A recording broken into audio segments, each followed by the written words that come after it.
Hello everyone, good morning from Rameswaram. ಇವಾಗ time ಬಂದು 5:15 ಆಗಿದೆ. ಸೊ ಇಲ್ಲಿಂದ ಇವಾಗ ಧನುಷ್ಕೋಟಿಗೆ ಹೋಗ್ತಾ ಇರೋದು.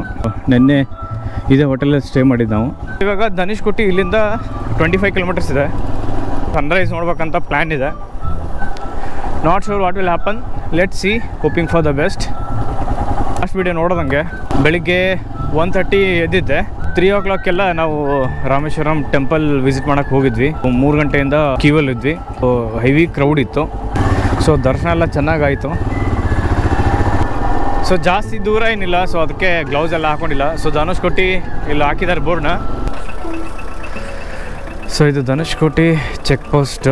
ಬೆಳಿಗ್ಗೆ 6 o'clock ಸ್ಟಾರ್ಟ್ ಆಗುತ್ತೆ, 5 o'clock ಈವ್ನಿಂಗ್ ಕ್ಲೋಸ್ ಆಗುತ್ತೆ. So right now the time is 5:20. So we should wait for another half an hour. ಇಲ್ಲೆಲ್ಲ ಪೊಲೀಸ್ ಇರ್ತಾರೆ ಚೆಕ್ ಪೋಸ್ಟ್ ಹತ್ರ. ಲೋಕಲ್ ಗಾಡಿ ಅಂತ ಬಿಡ್ತಿದಾರ ಹಿಂಗೆ. ಅಲ್ಲಿಂದ ಶ್ರೀಲಂಕಾಕ್ಕೆ ಹೋದ್ರೆ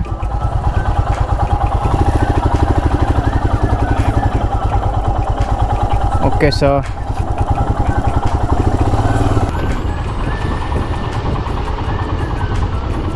ಸೊ ಇಲ್ಲಿಂದ ಇವಾಗ ಸ್ಟ್ರೇಟ್ ಹೋದರೆ ರಾಮೇಶ್ವರಂ ಬೀಚ್ಗೆ ಹೋಗ್ತೀವಿ. We can see Sunrise over here also. ಹೆಸರನ್ನು ಕೂಡಿಸಿ ಬರೆಯೋ ಆ ಖುಷಿ ಇನ್ನೆಲ್ಲೂ ನಾ ಕಾಣೆ. ಈ ಪ್ರೀತಿ ಎಂಥ ಅಸಮಾನ. ಸೊ ಅದು ಗೇಟ್ ಕ್ಲೋಸ್ ಇತ್ತು. ಸೊ ಅದ್ರ ಸಲುವಾಗಿ ಒಂದು half an hour time spend ಮಾಡಿದ್ವಿ ರಾಮೇಶ್ವರಂ ಬೀಚ್ ಹತ್ರ. ಸೊ ಇವಾಗ ಧನುಷ್ಕೋಟಿ ಹೋಗ್ತಾ ಇದ್ದೀವಿ. ಸೊ ಇಲ್ಲಿಂದ ಇನ್ನೊಂದು 13 ಕಿಲೋಮೀಟರ್ಸ್ ಇದೆ. ಸೊ ಧನುಷ್ಕೋಟಿ ಬಂದು ರಾಮೇಶ್ವರಂ ದಕ್ಷಿಣ ಭಾಗದಲ್ಲಿ ಬರೋ ಒಂದು ಲಾಸ್ಟ್ ಕೊನೆಯ ಭೂಮಿ ಅನ್ಬೋದು. ಏನಕ್ಕಂದರೆ ಅದಾದಮೇಲೆ ಸಮುದ್ರ ಸ್ಟಾರ್ಟ್ ಆಗುತ್ತೆ. ಸೊ ಅಲ್ಲಿಂದ ಜಸ್ಟ್ ಒಂದು 28 ಕಿಲೋಮೀಟರ್ಸ್ ಹೋದರೆ ಶ್ರೀಲಂಕಾ ಸಿಗುತ್ತೆ. ಸೊ ಆ್ಯಕ್ಚುಲಿ 6:25ಗೆ ಸನ್ರೈಸ್ ಇತ್ತು. ಸೊ ಸನ್ರೈಸ್ ನಮಗೆ ಸಿಗಲಿಲ್ಲ ಬಿಕಾಸ್ ಆಫ್ ಜಾಸ್ತಿ ಮೋಡ್ಗಳಿತ್ತು. ಅಷ್ಟೊಂದು ಕ್ಲಿಯರಾಗಿ ಕಾಣಿಸಿಲ್ಲ. ಇವಾಗ ಆಲ್ರೆಡಿ ಸನ್ರೈಸ್ ಆಗಿದೆ, ನೋಡ್ಬೋದು ಅಲ್ಲಿ ಆ ಕಡೆ ಲೆಫ್ಟಲ್ಲಿ.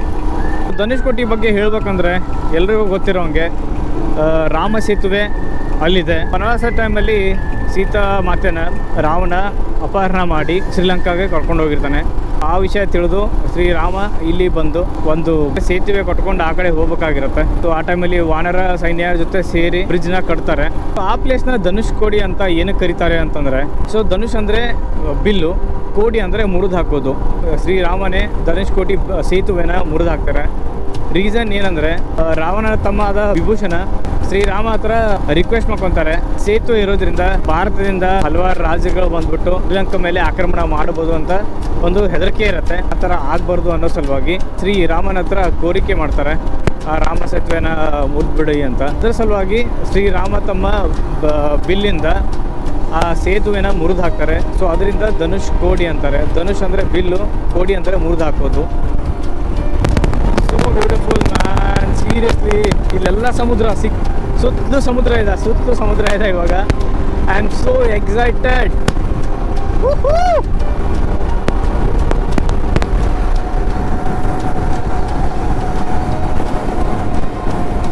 ಬ್ಯೂಟಿ. ಧನುಷ್ಕೋಡಿಲಿ ಜನ ಇರ್ತಿದ್ರು, ಅಂದರೆ ಜನವಸತಿ ಇತ್ತು. ಸೊ 1964 ಒಂದು ಚಂಡಮಾರುತ ಬಂದು ಕಂಪ್ಲೀಟ್ ಧನುಷ್ಕೋಡಿನ ಕೊಚ್ಕೊಂಡು ಹೋಗುತ್ತೆ. ಸುಮಾರು 2,000 ಜನ ಮಿಸ್ ಆಗ್ತಾರೆ ಆ ಪ್ರದರ್ಶನದಿಂದ. ಅದಕ್ಕೆ ಆ ಪ್ರದೇಶನ ಜನ ಇರೋಕ್ಕೆ ಸೂಕ್ತವಾದ ಜಾಗ ಅಲ್ಲ ಅಂತ ಹೇಳ್ಬಿಟ್ಟು ಅಲ್ಲಿಂದ ಕ್ಲೀನ್ ಮಾಡಿಸ್ತಾರೆ ಜಾಗನ. ಸೊ ಧನುಷ್ಕೋಟಿ ಇದೇ ಸ್ಟ್ರೇಟ್ ಹಿಂಗೆ ಹೋಗುತ್ತೆ.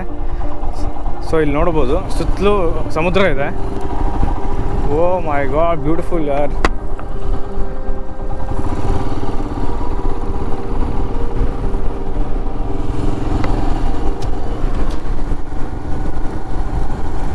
ಸುತ್ತಲೂ ಸಮುದ್ರ ಇದೆ.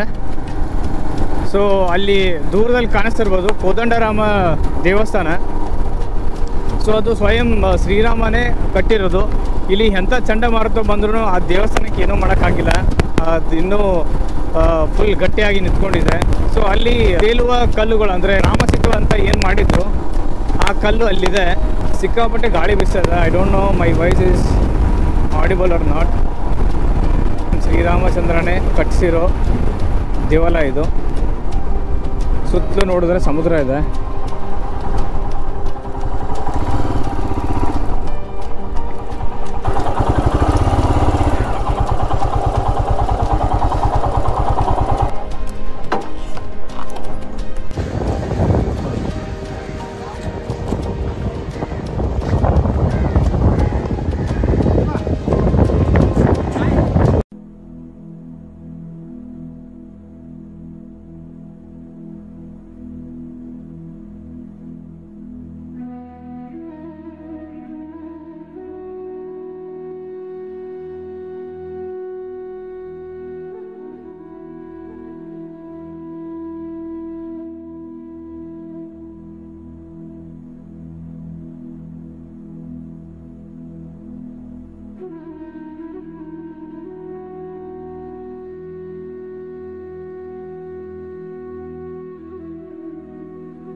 ಸೊ ಮುಂಚೆ ಹೇಳ್ದಂಗೆ ಇದು ಧನುಷ್ಕೋಟಿ ಊರು.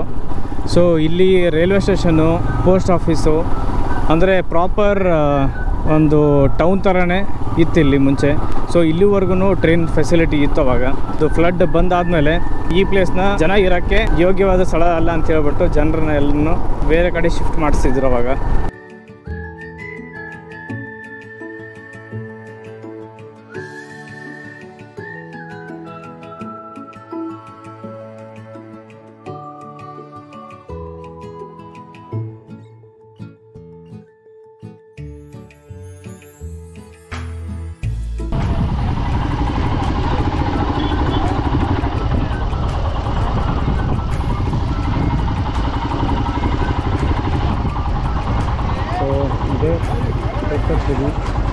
ಧನುಷ್ಕೋಟಿ. ಸೊ ಇಲ್ಲಿಂದಾನೆ ಶ್ರೀ ರಾಮಸೇತುವೆ ಸ್ಟಾರ್ಟ್ ಆಗುತ್ತೆ.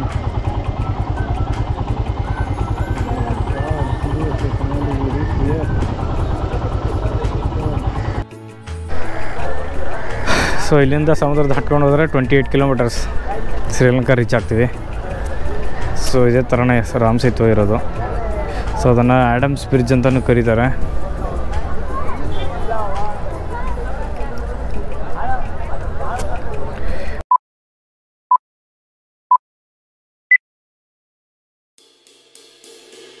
ತೇಲಿದೆ ಮನ ನಿನ್ನ ನಗುವಿನ ಆ ತಿಳಿಯಾಗಸದಲ್ಲಿ, ಜಾರಿದೆ ಕ್ಷಣ ನಿನ್ನ ಒಲವಿನ ಸಿಹಿಯಾದ ಅಪ್ಪುಗೆಯಲ್ಲಿ. ತೇಲಿದೆ ಮನ ನಿನ್ನ ನಗುವಿನ ಆ ತಿಳಿಯಾಗಸದಲ್ಲಿ. ಸಿಕ್ಕಾಪಟ್ಟೆ ಅಂದರೆ ಸಿಕ್ಕಾಪಟ್ಟೆ ಕ್ರೌಡ್